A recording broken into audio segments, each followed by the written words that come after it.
What's up, everybody? This is a brand new episode of Restaurant Radio. I'm Michael, and I'm sitting here with the amazing CuddleCore, aka Jeannail Carter. Well, you're called CuddleCore. Do you want to say anything to the people listening, real quick? Hi, everyone.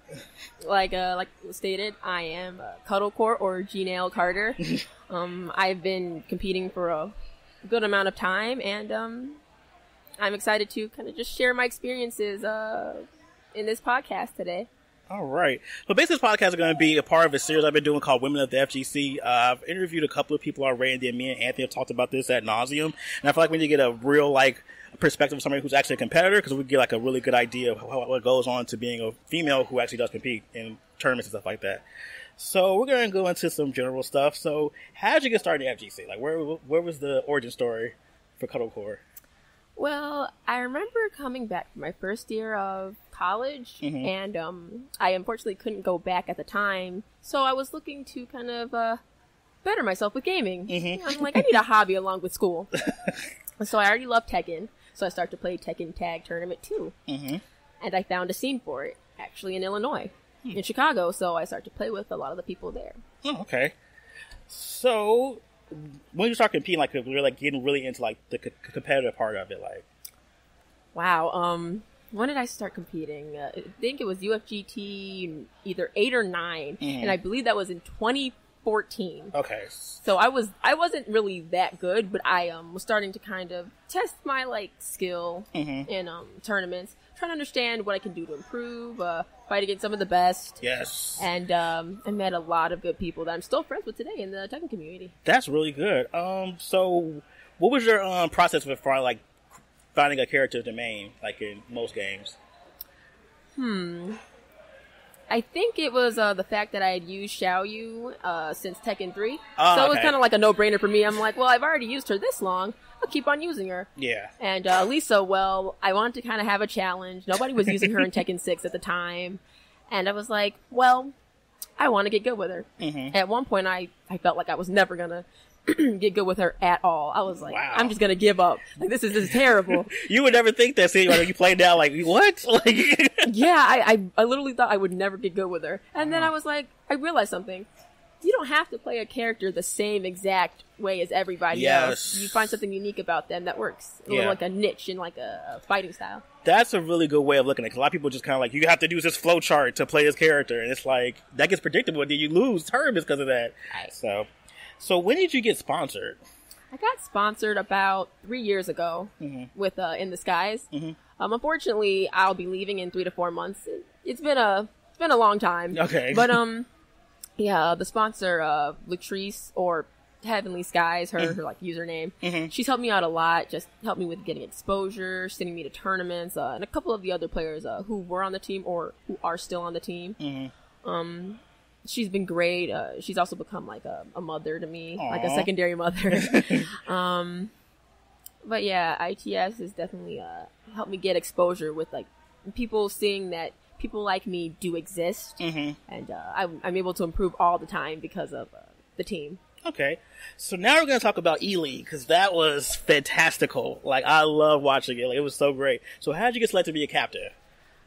From what I heard, they kind of hand-picked them because of our different personalities. So I guess I read in an article from one of the people who chose me. It was because I was more quiet-mannered compared to maybe Pokechop, who's louder. So they want a diversity. Okay, they want a dichotomy. Someone who's very boisterous and almost really reserved. And okay, exactly. I get that. There's 3 men and then 1 woman, but our personalities are still all so different. Which I found to be very entertaining. So what was your process in picking your team? Well, I actually had wrote all the people that I wanted on my team on a piece of paper, and I was talking with my my sparring partner and friend Shadow about it. But we knew that it might not work that way because it was an order. Okay. So I believe I got to pick first. I got to pick first, and Anakin, or it was me, Pokechop, Fab, Anakin, something like that. Okay. But it was called the snake order. Oh, okay. So I would pick, then the next captain would pick, and so on. So who I originally wanted, it had to change because they picked my favorite. But Yeah, so I ended up picking on the spot in regards to just who I thought was skillful, like Cody. He beat me in tournament, and he's just killer. I've seen him play before, and I'm like, I love his play style. He can lock people down quickly. I needed that. Brawl Pro, I think he's just a great player. I think he's underrated. People should never sleep on him, and I respect him a lot as well. Who else was on my team? Mr. Naps, of course, because he's a phenomenal player, has respect from all around the world. He has proven himself time and time again in tournaments. He's like the godfather of normal Tekken. The godfather. So that was a no-brainer for me. Who else was on my team? Kauai, I believe? Yes. Yeah, well, even though she was like the last pick, I knew that she could still learn a lot from playing with us, and I think she did better than people expected. Yeah, I think we're all trying to just, get better anyway, so it was really exciting. And I know her anyway, so it was really cool. Huh. So I got a pretty good team dynamic going pretty good. Huh. So what was it like to compete and win? What was it like to compete and win? Well, competing, I didn't know what to expect, so I kind of, my mind was blank. Okay. I was a little nervous, but I knew my stuff because I played these matchups before. Okay. So for me, it was more like, don't choke. Yes. Do your best. You're a team captain for a reason. Yes. And I think all the positive energy of everybody, like, on the team and just supporting me in general, and my boyfriend as well, it really helped me perform the way I wanted, as well as the winning part. I didn't expect that. I didn't know what to expect.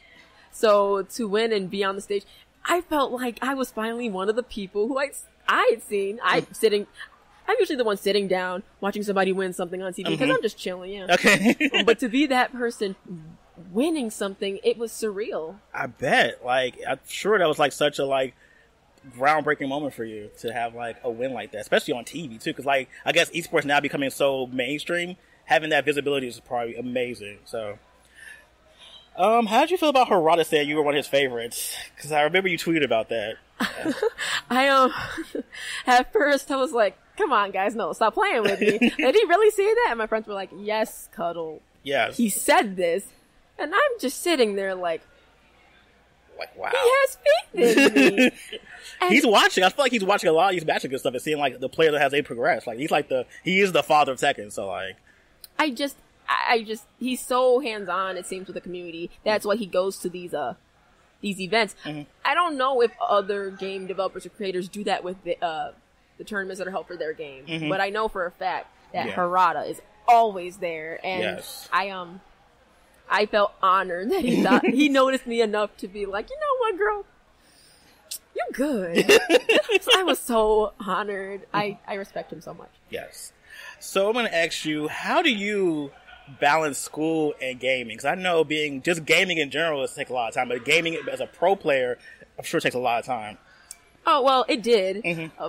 I just graduated, so yeah. But when I was in school and I was juggling gaming, school always took priority. Yeah. But I always look forward to it. I do homework during the whole week, and then I look forward to, on the weekend, getting to stream or like play and practice for a few hours.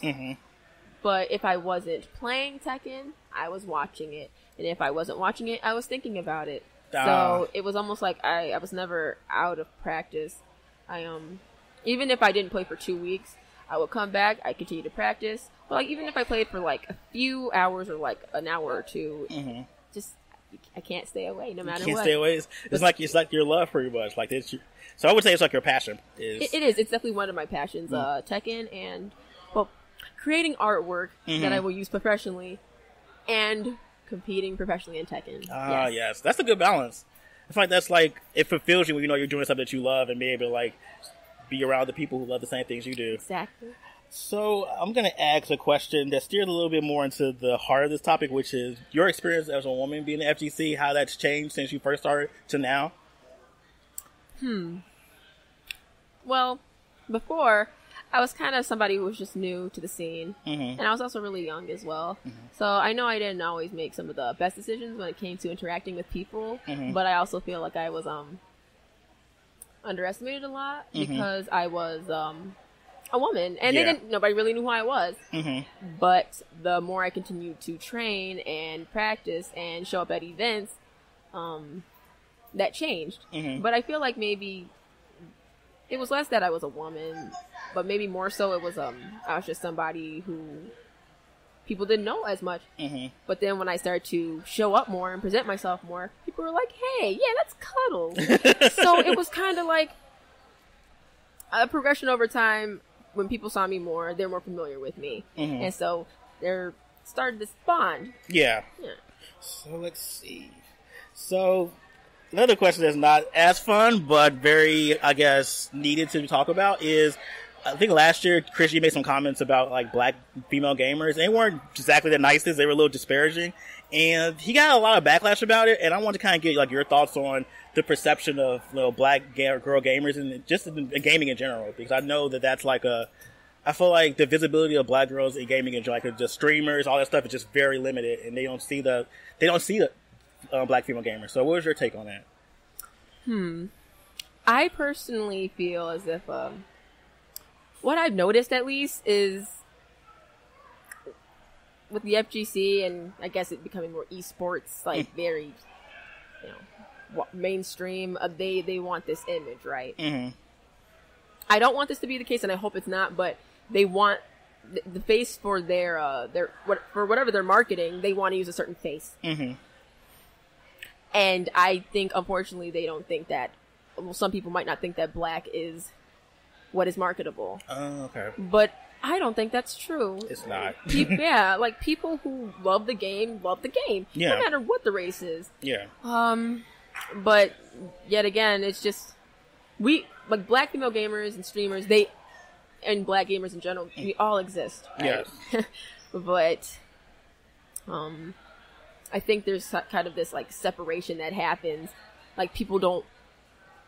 It's almost like, we're not rare, but especially when they're women, they're like, oh, well, you know, no credibility there. Yeah. Only, like, Asian and Caucasian people can play.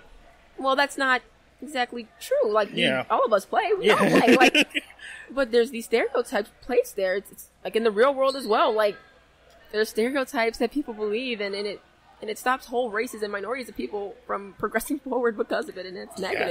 Yes. It's negative. Totally agree with that. I just feel like that statement he made was so... I think he apologized too, even though the apology was kind of like half-assed, but... It was very, off color. Yeah. But, you know, fun fact, we were both at EVO at the after party, and I approached him, and that was interesting. I'm like, hi, can I talk to you for a second? And I was like, I don't know if you know who I am. And he's like, no, yeah. I think he was saying, it was kind of loud, but if I recall correctly, he was like, yeah, I know. And I was like, I need to talk to you about what you said. And I was like, it's not fair that you categorize a whole group of women like that. That's not fair. We play, and we are hardcore gamers. Like, and also women don't have to be pro gamers to still be gamers that you should respect. Exactly. Like, I just I didn't understand that. And he kind of stuttered a little bit, because for somebody like myself to approach him about it, and his girlfriend was there too. She's like, I told him not to say that. And I was like, well, I need to talk to him. And I said, you're Chris G. You have a lot of influence over people, so what you say matters. Yes. And I was like, just think twice before you say certain things, because people like me do exist. We've done so much. It's just not fair to shame a whole group of people that you know nothing about just because you had one bad experience. Yeah, it was so poor taste. So bad. Ugh.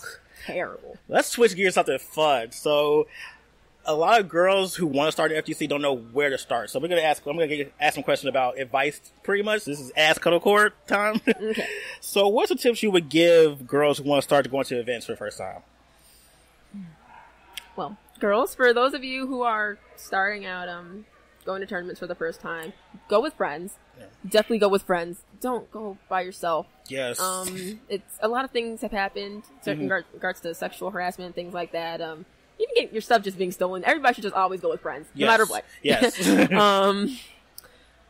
Allow yourself to make mistakes, because you're gonna make them. Don't expect yourself to do amazing the first time around, because it's a tournament. This might be your first time kind of something like this. So just take everything in, absorb the atmosphere because it's beautiful, but be safe because women are more like the minority in regards to the FGC, and people do sometimes take advantage of that. Okay. Have fun, have tons and tons of fun, ask questions, play your heart out. And even if you don't do good the first time you go to a tournament, continue to go. If anything, I think that helps fuel people's fire to get better. Okay. So, what are some things girls can do aside from competing if they want to go to tournaments and want to actually be involved, though? What do you mean? Like, if they don't want to compete, but they want to actually still want to, like, help out and stuff, like, stuff like that?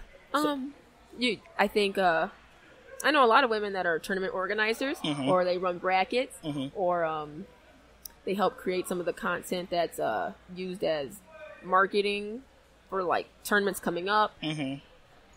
Writing articles for the FGC. That's a good thing, because there's not a lot of, like, actual, like, publications these days, so definitely good for that. Let's see. So, what do you think men can do to make women feel more welcome in this? Because I feel like, oftentimes, they kind of, like, make women not as, they don't give them, I don't want to say, how can I phrase this? It's kind of like they don't treat them with the respect that they deserve. And I think that comes from, like, not being socialized quite well, because some of them aren't. So what do you think some guys can do to be a little bit more welcoming? Well, I think it starts with treating women like they're just gamers instead of being like, wow, they're this rarity. They're there to play. Yeah, they're there to play. Don't hit on them just because you think they're attractive. They're obviously, if you see them hitting some buttons at a setup, they're not concerned about you, or like, just play them. You know, like treat them like you would any other male that you would play or talk to about the game. And if you have like a friend who's a woman and you're a man, then make sure you check on her and make sure she's safe if she's at these events too. Yes, because, that's very important. Yeah, like I just definitely feel like also men not stereotyping women they see play, like they assume they're bad. Yeah. Don't assume those things. Please it's don't do that. It's not fair to anybody. There's plenty of great female players that come to these events. Exactly. Like I was just in the casual room playing Marvel 2 and got destroyed. Like I didn't think, I'm like, oh, okay, I'm gonna play Marvel 2. She bopped. Like it was a quick bop. It was like it was free. So I don't think you should ever go into a situation thinking, oh, okay, she's a girl, I'm gonna just bot. No, don't do that. She came here to play. Exactly. Like women, just like the men, are here to compete and not waste their time. They're here to body. They're here to body people. Yes, they come to do that. Next question would be, I was going to ask you, how do you balance, because I know your boyfriend's in FGC too, and he's a pro player too. How does that work? Because I know for me personally, I've been in a relationship with someone who was a gamer too, and played fighting games really heavily, and we kind of took our salt to bed sometimes. So how do you balance that whole, that dynamic? Well, I think about it like this. We are a gamer couple, but we're also just a regular couple as well. So we fought against each other in tournament before, twice. I won the first time, and then he beat me in grand finals the second time. And, it was also recorded that he tried to hug me after he won, and I wasn't having it. And then I hugged him afterwards. But he knew, it's nothing but good games, and but we don't let it put a wall between our relationship. We learn from each other. If anything, he's I just think the way he thinks about the game is so smart and calculated. I ask him so many questions, and he's always so good about answering them, and we fight each other all the time. I think he's a great player. He's been nothing but helpful for me. He doesn't stereotype me at all. He knows that I'm just as capable as anybody else to play and to win. And he was even there at E-League, even though he wasn't invited. He came to support me. Aww. And he was there the whole time. He was backstage while Team CuddleCore was going against Team Anakin, and it was one of the most beautiful things ever. Like when our team won the semifinals, he put on Twitter, he's like, CuddleCore, and then I ran to him, and I was crying, and I was like, you told me I could do it, and he's like, yeah. He's like, I told you. He always believes in me. That's so good to have that support, especially. Oh, it's so cute. Oh, I got all feel like Kawaii right now. Okay, so you have any final thoughts on this topic at all, or anything you want to say before we wrap this up? I'm so glad to be a part of the fighting game community. There's been a couple times where I think like on the outside, people have a way of saying things, and I think it did frustrate me at one point. But I thought, well, I'm enjoying my life. I'm enjoying the circle of people I have. The FGC is great. The people inside who understand that understand that I'm a player, and we all have this passion. So as long as I keep those negative outside sources away, the FGC will continue to be nothing but great for me, and I'm so happy to be a part of it. Seeing all these old faces every single year, it feels good. Like, it's like I have an extended family. Yeah, it's just like community, like Justice called FGC.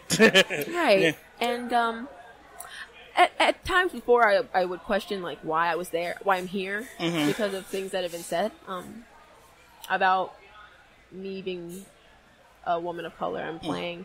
But then I always have to remember why I love this game in the first place, and what it means to me, and that nobody can stop me from playing, and the only person getting in the way, it would be me, and can't let anybody stop me. So and this was a great podcast, and I really appreciate you having me. Yay! You're an inspiration to everybody out there. I'm watching every match you're on. I'm going to be a bigger cheerleader. I have been for like the last, 2 years now, so I'm going to continue to do that. Guys, make sure... where are you going to be at next? What's your next event? I'm going to try and go to CEO, but most definitely EVO. Yes. Yes. I can't wait. Yes. I'm so excited. All right, guys. That was CuddleCore. You can... do you have any way people can follow you on any social medias? Oh, yes, especially Twitter, because I'm definitely into Twitter now. You can follow me at capital ITS, then all lowercase CuddleCore. You can also follow me on YouTube under CuddleCore as well. And Facebook under Jeannail Carter or CuddleCore as well. You really can't miss me. Yeah, if you have any questions or also on Twitch, CuddleCore as well. Yes, follow her on Twitch because she has a funny her Twitch channel is crazy. Twitch.tv/cuddle_core, and I know I'm a mess. But all right. Thank you so much for doing this. Okay, guys, that's CuddleCore, and we will see you guys next time.